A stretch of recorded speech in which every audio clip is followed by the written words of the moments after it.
Temos agora o nosso próximo painel. O tema é a inclusão e a diversidade no mercado de eventos. Estamos preparados? É então que nós vamos descobrir. Para participar deste painel, convidamos aqui no palco Silvana Saraiva, presidente da ECOWAS Chamber of Commerce Brasil. Seja bem-vinda.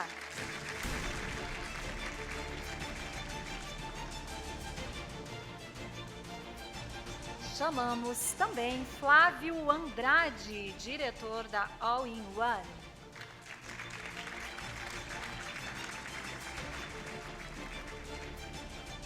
E eu vou, neste momento, quebrando um pouquinho o protocolo, passar a palavra ao Felipe. Na sequência, eu vou anunciar a nossa terceira convidada. Você pode começar. Alô, vocês me escutam bem? Eu vou interromper. Desculpe, foi rápido. Uma salva de palmas, então, Aline Rosa, BP de RH, da Reed Exhibitions. Seja bem-vinda. Obrigado a todos. Nós já conversamos um pouquinho lá fora, né? Tivemos o prazer aí de nos apresentarmos. Eu não pude me aprofundar muito nessa questão da qualificação técnica, porque, infelizmente, é uma barreira que impede que mais profissionais negros assumam posições estratégicas dentro do mercado de trabalho, não só na área de eventos, tá? Estou falando do mercado de trabalho como um todo. Mas a gente consegue ver isso mais destacado dentro da cadeia de eventos, porque a cadeia de eventos você trabalha com muitos fornecedores, né? A gente tem uma cadeia de suprimentos bem extensa, vocês melhores do que ninguém sabem disso, e a diversidade não é encontrada em nenhuma ponta. Então, eu queria até começar puxando esse debate, queria que a Silvana falasse um pouquinho a respeito disso, porque a Silvana ela é uma das principais fomentadoras do comércio bilateral entre Brasil e África. E ela tem essa dificuldade, né, de procurar por profissionais negros que possam te atender no nível de excelência que você busca, mas, infelizmente, isso ainda não tá assim tão fácil, você não tem encontrado contento, né, Silvana? Bom dia, aliás, é bom dia ainda, eu não almocei também. É verdade. Nós realizamos uma Feira Internacional de Negócios, que está na 4ª edição, vai acontecer no Expo Center Norte, 20 e 21 de novembro. E, para todos que organizam feiras, sabe que a rede de fornecedores é imensa, né? A gente chega a trabalhar com mais de 200 empresas fornecendo para que uma feira possa existir e a gente possa atender um grande público. Quando é internacional, aí é mais extenso ainda. Então, nós temos grande dificuldade de realmente encontrar fornecedores dessa diversidade. Nós buscamos, até porque, como uma empreendedora mulher, né, e negra, eu busco trazer essa diversidade para o nosso negócio. Mas tenho realmente tido muita dificuldade de encontrar fornecedores que nos atendam com o nível de exigência que nós temos, né? Com o nível de excelência que nós precisamos ter diante do negócio, diante do evento que nós desenvolvemos dentro da nossa entidade hoje. Então, eu vejo que ainda falta um pouco de preparo, não só profissional, mas também de preparo técnico, né, desses fornecedores, dessa cadeia. E até mesmo esses números que o Felipe não conseguiu dentro da ABO, dentro dessas instituições hoje que reúne os grandes produtores de evento, é porque os profissionais que existem, que são bons, também não se mostram para a gente, não estão inseridos dentro dessas instituições, dessas associações, eles também não estão organizados dentro desses grupos. Então, cabe também haver um certo fomento e uma certa divulgação, né, para que haja uma inserção desse grupo fornecedor dentro dessas entidades, para que a gente possa ter acesso, ou até mesmo participar de um evento como esse, para que a gente possa, quem sabe, dentro de uma exibição, a gente poder conhecê-los e poder chegar ao produto dele, né?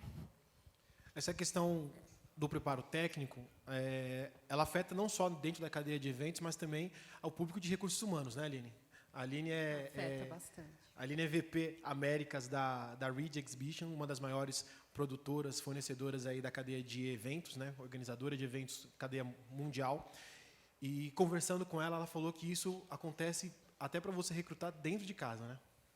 Existe um grande desafio que começa na educação do Brasil, que todos nós que estamos aqui certamente conhecemos, né? E existe o papel das organizações também, abrir o caminho do mercado, dar suporte à educação, para que a educação também tenha mais qualidade. E até o ano passado, quando nós tivemos um painel aqui nesse congresso sobre gestão de pessoas, foi feita uma pergunta sobre onde estão os negros, né, do nosso mercado. E eu fui bastante honesta em dizer que os profissionais de recursos humanos também não ajudam a criar a diversidade como ela deve ser. E falando de diversidade no geral, assim, no crescimento das mulheres, na diversidade de faixa etária, né, na questão das diferenças em orientação sexual, ainda é muito embrionário. E mais do que a questão só da qualificação da mão de obra, que é um dos pontos, é quando essa mão de obra consegue uma oportunidade e entra na empresa.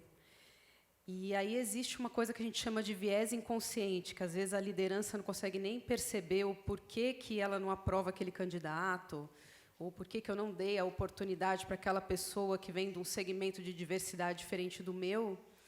E, como RH, nós temos um papel muito forte de neutralizar isso e trabalhar com fatos e dados, né? Eu já vivi na minha carreira, por exemplo, situações onde eu tinha um candidato branco e uma candidata mulher negra, era um homem branco versus uma mulher negra, concorrendo pela mesma posição, um cargo de liderança, e o diretor da área não conseguia dizer porquê, mas ele não queria aprovar a menina, né? E ela era mais capacitada, ela tinha mais bagagem, ela tinha se esforçado mais. E passa por aquilo que a gente fala, né? A mulher tem que provar 5 vezes mais que ela tem capacidade. O homem prova muito menos. O negro, então, prova 10 vezes, né? E eu percebia naquele diretor que não era proposital, nem ele percebia o que ele estava fazendo, era inconsciente, né? Então, a gente tem um papel também de tentar neutralizar isso e tentar formar e forçar um pouco com que a coisa mude, né? E eu, interagindo com Brasil, México, Estados Unidos, vejo muita diferença de maturação entre os 3 países, né? O México é um país muito mais fechado ainda para a diversidade do que é o Brasil hoje, que tem feito um esforço nessa direção. E quando você olha os Estados Unidos, ele já tem comunidades muito mais formadas, a cabeça muito mais organizada para lidar com isso. Então, acho que a gente tem muito a evoluir, muito a aprender. E tenho muita esperança que as novas gerações sejam diferentes, né? Eu vejo os meus filhos estudando numa escola onde eles convivem com crianças negras, brancas e de origens sociais diferentes, que é outra coisa de diversidade que a gente ainda não discute, né? Quem nasceu pobre conseguiu crescer, quem sempre foi rico e continua rico, enfim. Mas vai ser outra geração e é uma responsabilidade nossa, que estamos criando crianças hoje, quebrar essas barreiras, né? Verdade.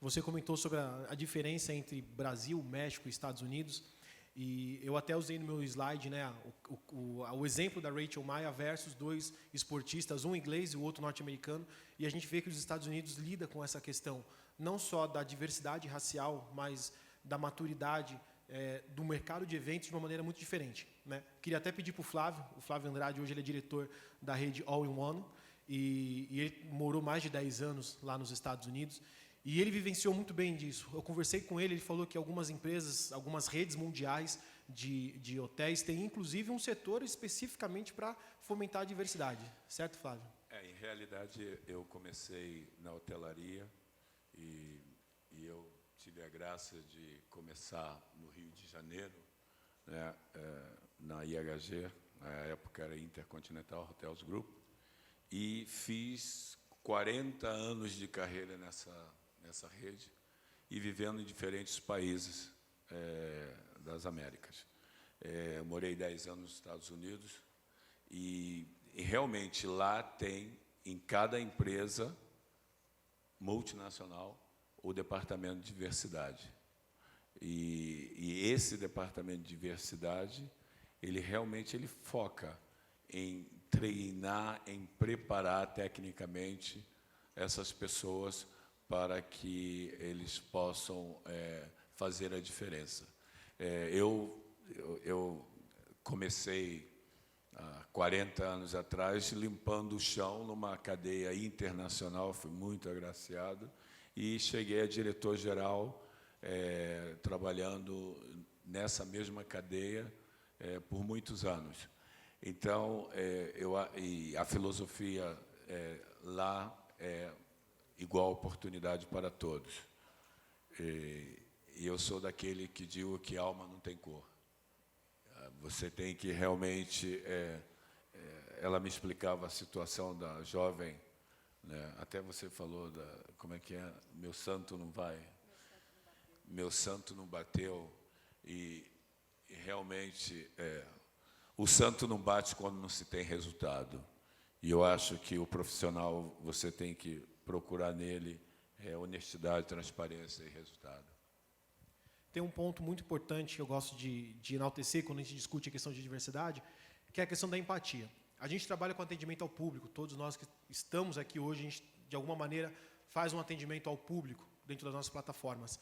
E eu estava comentando, principalmente com o Flávio e com a Silvana, que também são da área de hotelaria, de eventos, que, às vezes, um profissional mal preparado, um profissional que, naquele momento, não teve um atendimento adequado, põe a perder uma reputação, a credibilidade de uma marca, até mesmo a atratividade dessa marca. E, aqui no Brasil, a gente já teve diversos casos onde a marca foi prejudicada por uma questão de falta de preparo das pessoas para lidar com diversidade. Antes de eu fazer minha pergunta, um detalhe importante. A gente acabou se apegando muito na questão da diversidade racial neste painel, até porque é um tema que precisa ser abordado, todas as diversidades precisam ser abordadas, mas nós estamos nos baseando muito na nossa experiência profissional, na nossa experiência pessoal. Né, Silvana? Então, por isso que, quando a gente fala de diversidade, todas devem ser respeitadas e incentivadas, todas devem ser influenciadas. Mas hoje, nós nos pegamos mais a essa questão da questão racial. Mas a minha pergunta que eu queria fazer é a seguinte, o quanto que as empresas hoje estão se aplicando em treinamento, em desenvolvimento de pessoas, de equipes, para que esses vieses inconscientes, como a própria Aline nos trouxe agora, eles sejam erradicados. Porque muitas vezes você pode pré-julgar uma pessoa pela sua aparência, sem saber que ali tem um investidor, sem saber que ali tem um potencial cliente. E quando a gente fala de atendimento ao público, isso são pequenos fatores que podem transformar totalmente a experiência do cliente, como disse ali as dicas que eu apresentei nos slides. O que vocês acham? O que vocês têm visto isso acontecendo no mercado? Bom, posso falar?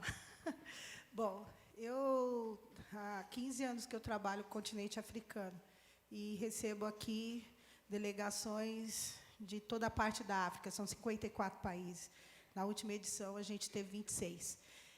Muitas vezes, as pessoas não conseguem ver poder, por exemplo, no homem ou numa mulher africana, porque julgam primeiro a aparência. E, às vezes, são pessoas trilhardárias, que têm um potencial de negócio, sabe, infindável, mas, naquele momento e naquela primeira visão, eles não conseguem associar aquela pessoa, por melhor que esteja vestida, a uma pessoa de potencial de negócio, que seja um presidente de um banco, de uma grande corporação, ou mesmo um ministro de Estado, um presidente de um país. Então, a gente tem vivenciado isso dia a dia no nosso negócio. E isso nos impede muito a fazer negócios com o continente africano atualmente, não só por desconhecer as oportunidades lá, mas também porque a questão racial brasileira, essa cultura do racismo que hoje nós temos, e que, na verdade, parece invisível, não nos permite acessar essas pessoas. E isso acontece aqui, regionalmente, porque você vê um profissional, uma pessoa negra, aí você já acha que ela é incapaz de atender aquela vaga de liderança. Você olha pela aparência. Aí depois conversa, nossa, até que fala um português correto. Nossa, até que escreve corretamente. Ah, nossa, é mestrado, é pós-graduado, é doutorado. Mas nem assim ainda é o suficiente, né? Porque ficam buscando aonde pode ser que tenha falhas naquele currículo, naquela personalidade. Então, a gente vive isso dia a dia. Então, eu, como mulher de negócio, que chego à frente, muitas vezes, de reuniões que estão homens, para começar, e, geralmente, de uma maioria, né, branca, realmente, a gente tem que chegar meio que se impondo, né? Mas tem que chegar com o nariz um pouco em pé, parece até um pouco metido, mas não, é porque a gente já tem que, sabe, ser ouvido e ser acreditado.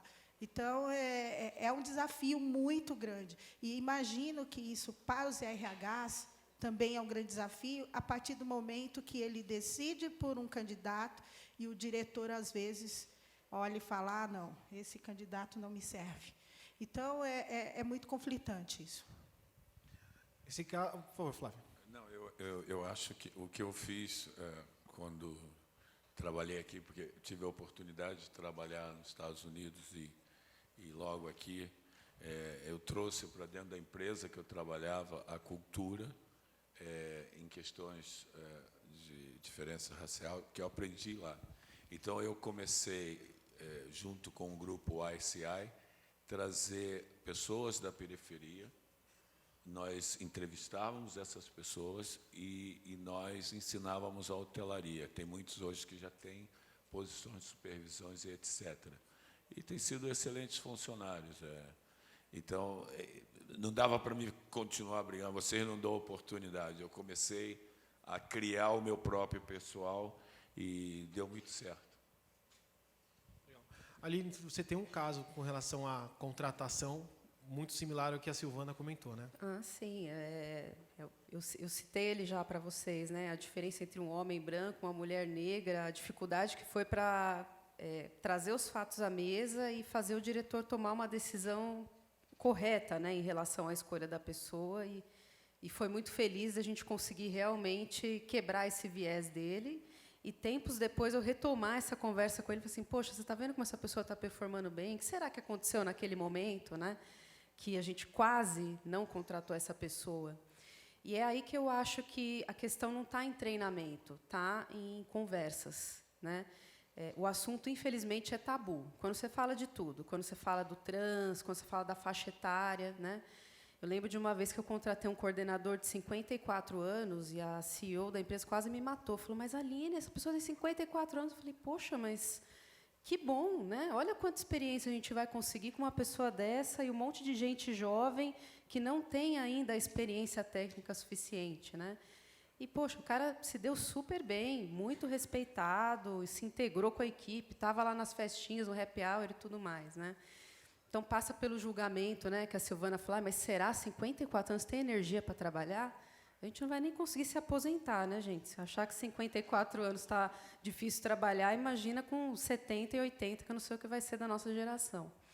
Mas o fato é isso, Felipe, eu acho que o tabu ainda é muito presente, a gente tem medo de abordar essas conversas de diversidade, e temos, sim, que forçar isso. Eu acho super importante os comitês dentro das empresas, é por isso que os Estados Unidos está tão à frente, como o Flávio falou, existem áreas que discutem isso e capitaneiam essa situação para que aconteça aquilo que a Luana Genot falou no vídeo, né, que o Instituto Identidades do Brasil existe para deixar de existir, porque é justamente uma luta para que isso não seja necessário. É basicamente isso, né? Verdade. Nós temos um pouco menos agora, de 10 minutos. Queria deixar aberto, se alguém quiser fazer algum comentário, alguma pergunta. Lembrando que a gente tem aqui histórias de vida totalmente distintas, vivências muito distintas, mas o que nos une é essa preocupação para que o tema perca essa aura de tabu, para que seja um tema cada vez mais presente no dia a dia, mais discutido, e que, se Deus quiser, oxalá, a gente não tenha que discutir isso daqui a 5, 10 ou, sei lá, pouco menos de tempo. Alguém tem alguma pergunta a fazer? Alguém gostaria de compartilhar, de participar? Senão eu continuo perguntando por aqui, não tem problema. Então, vou continuar por aqui. Uma questão que é muito importante quando a gente fala de diversidade é o passo adiante, que é a inclusão. Eu até comentei sobre isso. A gente consegue ter uma mão de obra, até por ser inicial, uma mão de obra muito mesclada, mas em algum momento, Aline, isso acaba se perdendo no desenvolvimento de carreira. Em algum momento da passagem da média para a alta gestão, essa diversidade some, e você que olha para uma empresa, olha para a base dela, você vê 50% de negros e brancos, você olha para o corpo diretivo, tem 20 diretores, sendo a grande maioria, 18 deles homens brancos e 2 mulheres brancas. Você que tem essa vivência, não só Brasil, mas América Latina, né? O que você acha disso? Onde você identifica que seja o principal ponto que atrapalha para que os negros cheguem efetivamente a uma estrutura de decisão dentro das organizações? pensando em estratégia, né, de gestão dos talentos da empresa, a primeira coisa é garantir condições iguais para qualquer profissional que trabalhe dentro da empresa, né, seja mulher, homem, trans, negro, branco. Essa é a primeira coisa. E, através das ferramentas de RH, como o gerenciamento da performance, os treinamentos e tudo mais, você consegue dar essa mesma condição para todo mundo. O que eu sinto, além da questão que eu falei lá no começo do viés inconsciente da liderança, que são coisas que nós devemos discutir dentro da empresa para que isso seja neutralizado, é a mentalidade das pessoas que vêm dessa linha da diversidade. Eu vejo pessoas, por exemplo, que nasceram em famílias mais humildes, onde ter um emprego CLT já está suficiente, sabe? Escuta da própria família, não, mas para que você vai se arriscar? Não faz isso. E, dentro da empresa, o que eu sempre tentei fazer como profissional de RH é quebrar essa crença, porque as pessoas não têm que achar que está bom o suficiente, se ela pode e quer mais, né?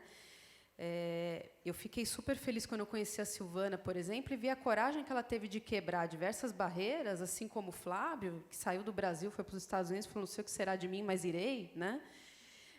De não acreditar só naquilo que a sociedade fala para a gente, entendeu? Então, eu acho que trabalhar a autoestima, né, ajudar essas pessoas a trilharem os caminhos, é a mesma coisa na questão feminina, né? As mulheres têm que se ajudar mais, assim como os negros têm que se ajudar mais.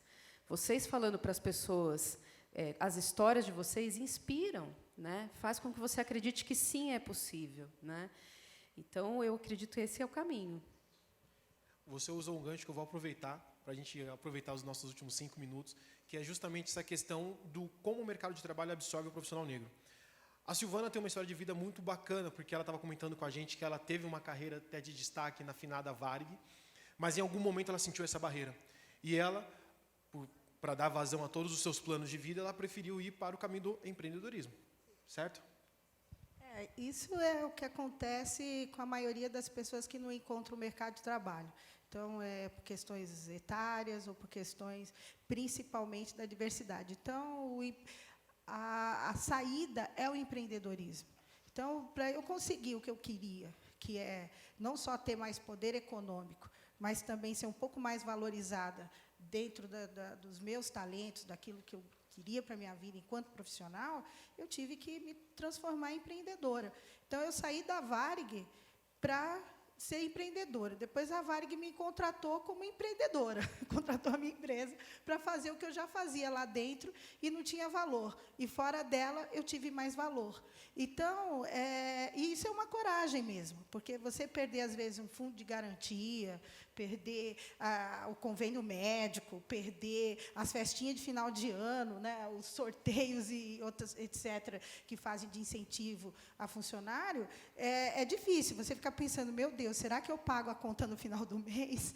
É difícil, tem que ter coragem. Mas o mundo é dos ousados, é dos loucos. Então, a gente tem que ter essa ponta de loucura, de ousadia, para enfrentar aquilo que nós queremos. E, principalmente, ter perspicácia para perceber aonde a gente pode se encaixar desse grande mercado. Porque a gente está num grande mercado, é o mercado brasileiro. O mundo inteiro quer estar dentro do mercado brasileiro. Nós somos mais de 200 milhões de habitantes. Tem algo que a gente pode fazer e ter retorno. Né? Que nem ela acabou de falar, que será de nós se dependemos de aposentadoria. Né? Quer dizer, se a gente não tiver dinheiro para uma privada, a gente está... Né? Depois de 70 anos, estamos fritos. Né? A gente não vai ter o que fazer. Vai ser muito complicado. Então, o empreendedorismo é uma grande saída. Né? Mas, ainda assim, as grandes corporações, principalmente no Brasil, ainda precisam aplicar os programas como o Flávio nos falou lá nos Estados Unidos. Tem que ter os comitês de diversidade e tem que incluir, porque o jovem que sai hoje da universidade, ele precisa ter um treinamento trainee, ele precisa vivenciar a vida corporativa até para ser empreendedor, porque essa disciplina é fundamental para o empreendedorismo. E a gente só adquire isso trabalhando numa empresa, tendo que acordar cedo, às vezes, na minha época, tinha cartão de ponto, fazer cartão de ponto, etc., sabe? Saber que tem chefia, que nem tudo que a gente quer a gente pode, que a gente tem que respeitar o colega, que tem e a engrenagem de o funcionamento de uma empresa, né? Que às vezes você nunca vê o dono, mas tudo funciona. Então, o empreendedor precisa ter respirar um pouco disso. Então, eu tive isso e eu acho que isso me ajudou quando eu saí dessa CLT para ser empreendedora. Legal. Nós estamos encerrando já o nosso painel, mas eu queria que cada um de vocês deixasse uma última mensagem ou levantasse aquilo que a gente precisa ir embora, assim, tem que ficar marcado na memória, eu não posso sair daqui sem que isso fique martelando na nossa cabeça. E eu queria começar com a Aline e aí até encerrar aqui comigo.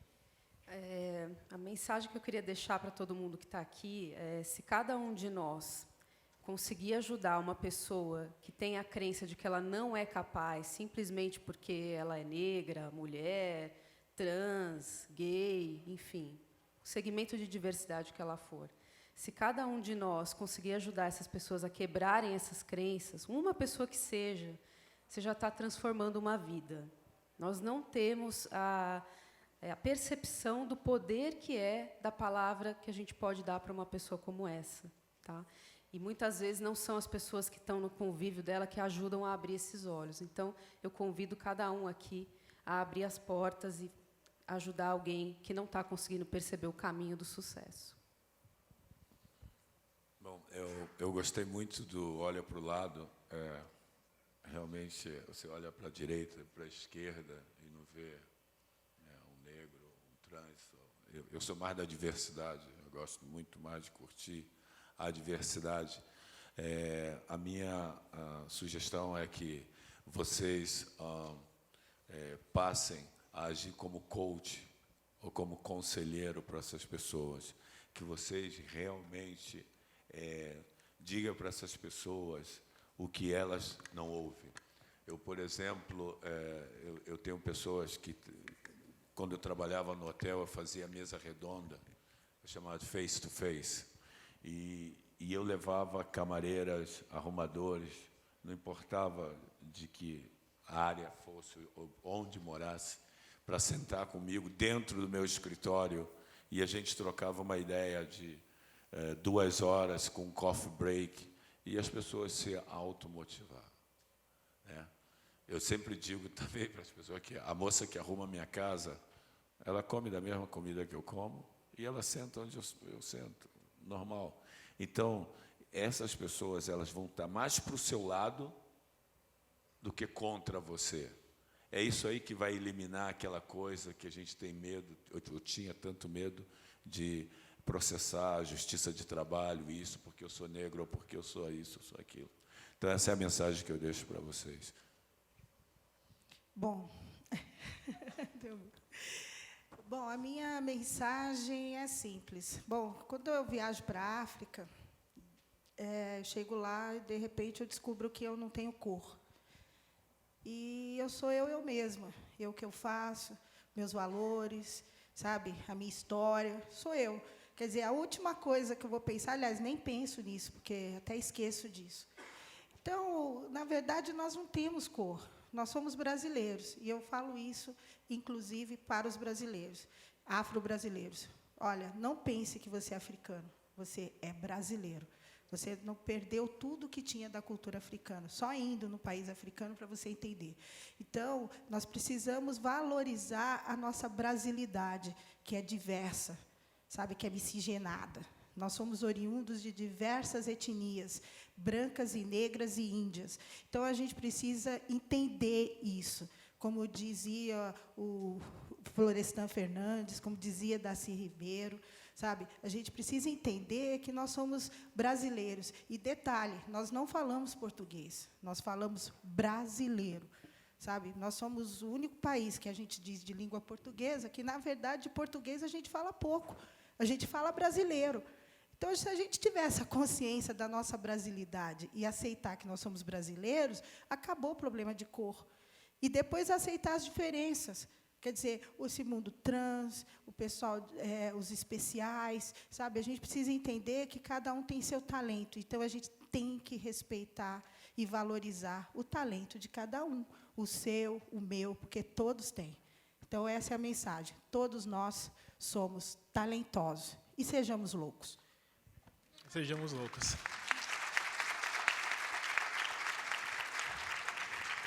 Eu queria agradecer mais uma vez a presença de vocês três. Muito obrigado por terem colaborado, por terem construído essa discussão junto comigo. A minha mensagem é muito simples. Eu quero que vocês repitam mais e mais vezes o teste do pescoço. Eu quero que vocês se incomodem e que incomodem as pessoas com relação a isso. Porque nós vivemos num Brasil e muitas vezes no nosso ambiente de trabalho nós estamos olhando para a Suécia, nós estamos olhando para a Finlândia e não para o Brasil. Então, quando vocês forem contratar um fornecedor, quando vocês forem pensar em toda a cadeia de suprimentos, procurem incentivar essa diversidade. Não só a diversidade racial, novamente, que foi o pilar da nossa discussão, mas todas as diversidades. Eu não gosto nem de usar a palavra minoria, porque negros e mulheres não são minorias. Negros são 54%, mulheres 51% do Brasil. Então, procurem fomentar negócios com pessoas e com empresas que estejam representando essa diversidade que o Brasil já é reconhecido, já é traduzido lá fora. Então, a minha mensagem é, repitam mais e mais vezes, em todos os lugares onde vocês forem, restaurantes, hotéis, cinemas, feiras e congressos que vocês produzam ou que vocês vão assistir, vocês vão participar, se incomodem com o assunto e incomodem uma pessoa. Obrigado por vocês terem ficado com a gente até agora sim é o almoço. Obrigado mais uma vez e muito obrigado pela atenção de todos vocês.